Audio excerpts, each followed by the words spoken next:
Hello guys, I wanted to talk to you today about the Senate committee hearing that occurred earlier today, which involved testimonies from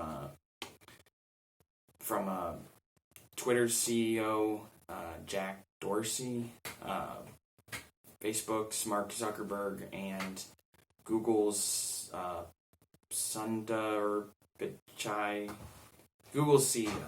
Facebook, Google, and Twitter CEOs all testified before the Senate committee today, and this was a live stream kind of thing. It was done over video chat or virtual call, whatever you want to call it. It was done virtually. These guys didn't make an in-person appearance. They agreed to do this to avoid subpoenas, official subpoenas, I guess. So this is all to recap. This Senate committee testimony was required. They called for it after Twitter and Facebook chose to suppress and hide any information coming from this news story from the New York Post about Joe Biden and his son Hunter Biden. And the story was specifically, the New York Post story was about Hunter Biden's alleged involvement with Chinese, it had something to do with him conspiring to take money from Chinese bankers and had personal pictures on it and stuff like that.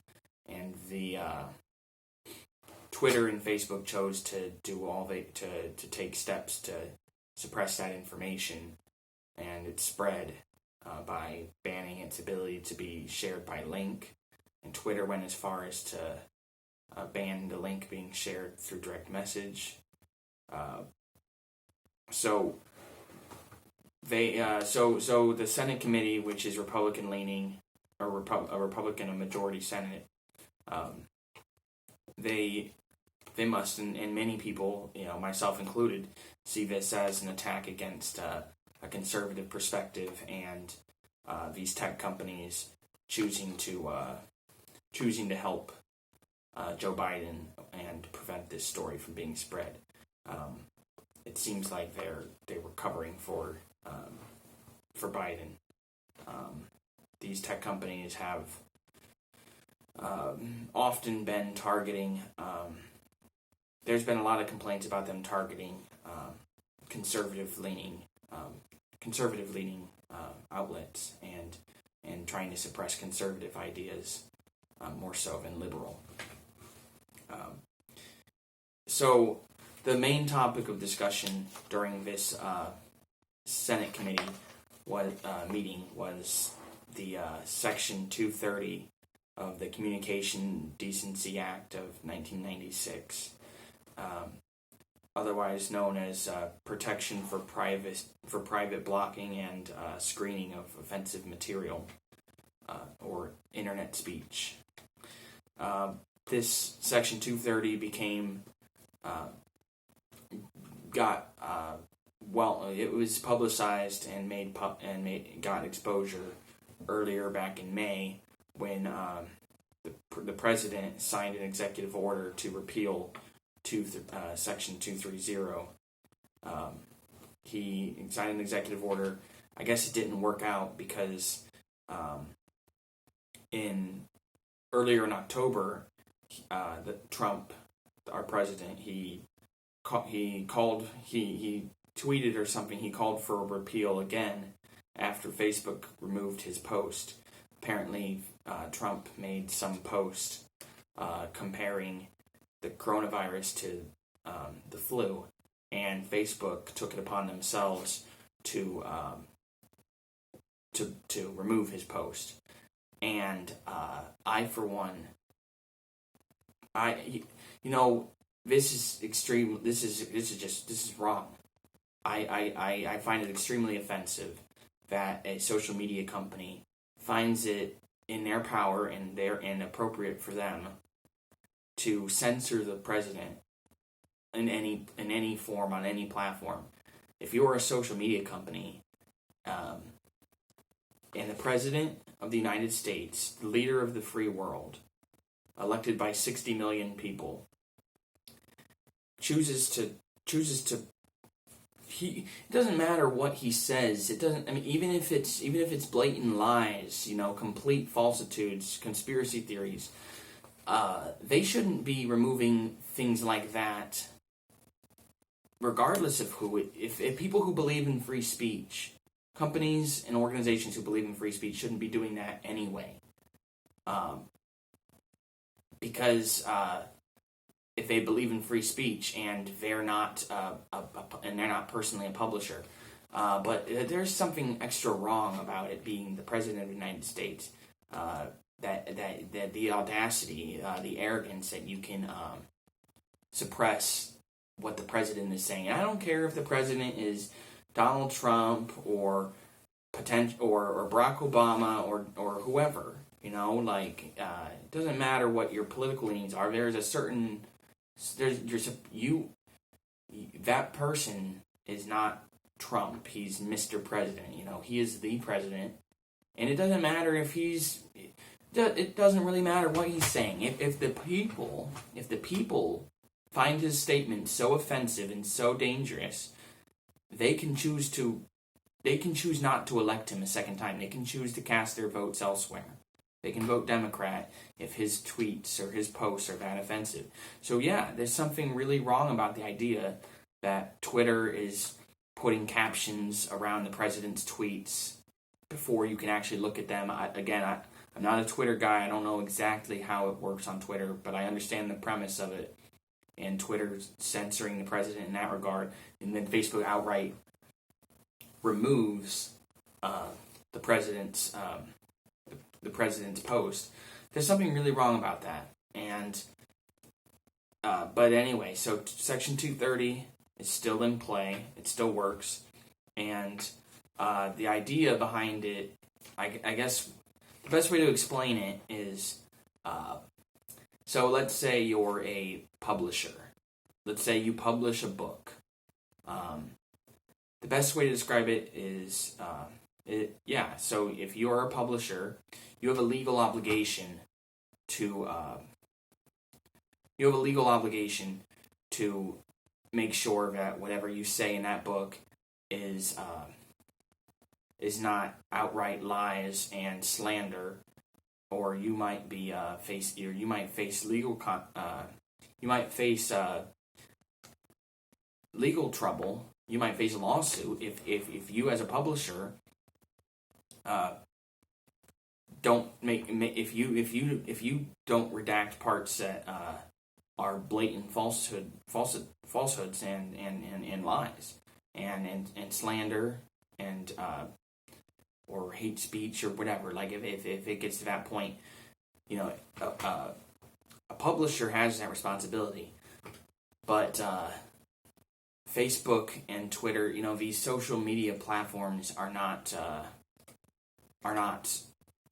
publishers. So the idea that Trump's executive order was that anybody who, any company who chooses to censor and screen as if they were a publisher digging through a book deserves to face the same repercussions as a company who chooses to, as a publisher. So basically, you have these social media companies, and they want to have their cake and eat it too.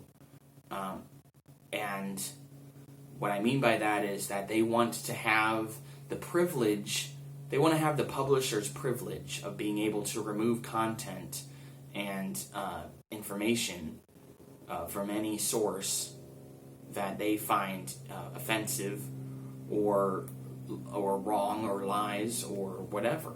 That the publisher, they want the publisher privilege of having the right to remove whatever content they deem inappropriate, or for whatever reason they choose to remove it, that they're going to. And but they also want to but they also want to be not liable for. They also don't want to be liable for these lawsuits. You see, because right now with Section 230 in place, these companies, they don't have they have the right to remove content wherever and whenever they please, and they don't have to.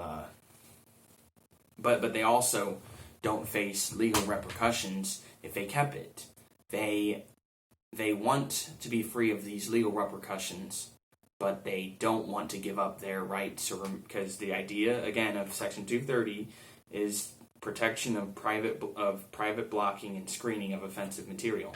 So you get to screen and block whatever you choose as a social media company, but not for the sake of, but while not facing legal repercussions. You see, because publisher faces the legal repercussions, so they have to block and screen. So imagine a bookstore, imagine a Barnes and Nobles, going through every book. Remember, Barnes and Nobles is a bookstore; they're not a publisher. So Barnes and Nobles isn't legally responsible for whatever. If a lawsuit, Barnes and Nobles can't be held legally responsible for the material that happens to be in one of the books that they have on their shelf. Imagine Twitter imagine Facebook as this bookstore that has millions and instead of millions of users, they have millions of books on the shelves. Facebook isn't legally responsible for whatever the people say. That they just happen to have an account on Facebook. They're not legally responsible because of what those people say. But just like a Barnes and Nobles isn't legally responsible for whatever one of their books say, because they're not their books. The person who's legally responsible is the publisher. The publisher of that book is responsible. So just like a Barnes and Nobles isn't legally responsible for the content of the books that they carry, Facebook isn't legally responsible for the information, for the speech or content from one of their users. They're just not. They've been out of that. They've been protected from that by Section 230 of the Communications Decency Act of 1996. And think about it, like 1996, this was 24 years ago. Google didn't exist. Facebook didn't exist. Twitter didn't exist. YouTube didn't exist. The internet was not. The internet in 1996 was not. I mean, I for one didn't even use the internet for the first time until like the year 2000. Like the internet, you can't even compare it. The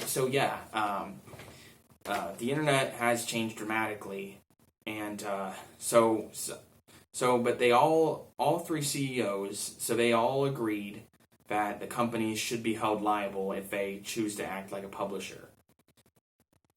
So what you're hearing is these three CEOs of Google, Facebook, and Twitter, they're all agreeing that that the companies should be held liable if they choose to act like publishers. So they're basically asking for the law to be changed. But also if the law was to change, the way that these companies and the platforms operate will change significantly, and for the worse when it comes to the idea of free speech. And free speech seems more and more at threat every day. Unfortunately, these guys act with impunity while they pick and choose what is offensive and what isn't. They get to have their cake and eat it too.